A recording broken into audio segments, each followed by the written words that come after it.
Welcome to our channel. Today we how to install Power Automate Cloud Flows for approvals, full guide step by step clearly. To install Power Automate Cloud Flows for approvals, start by signing in to your Microsoft 365 account.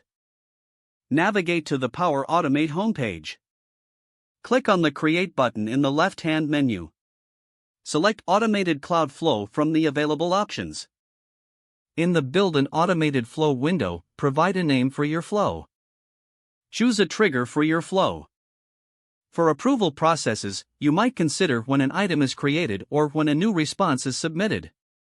Click on Create to proceed. Once in the Flow Designer, you will see the trigger you selected. Click on New Step to add an action. Search for the Start and Wait for an approval action. Select this action from the list. Configure the approval type according to your needs. Options include Approve/Reject, First to Respond, or Approve/Reject, Everyone must approve. Fill in the required field. You can also assign the approval to specific people by entering their email addresses. After configuring the approval, you may want to add conditions based on the approval response.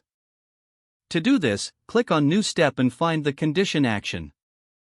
Set the condition based on whether the response was approved or rejected. In the If Yes section, add the actions you want to execute if the approval is granted.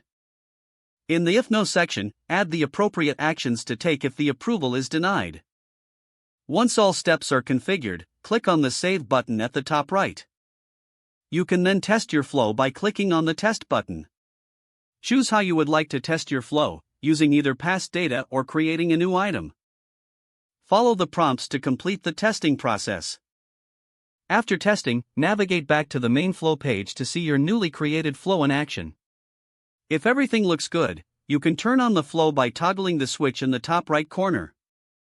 Congratulations, you have successfully installed Power Automate Cloud Flows for approvals. If the page does not load, refresh the browser or try again in a private or incognito window.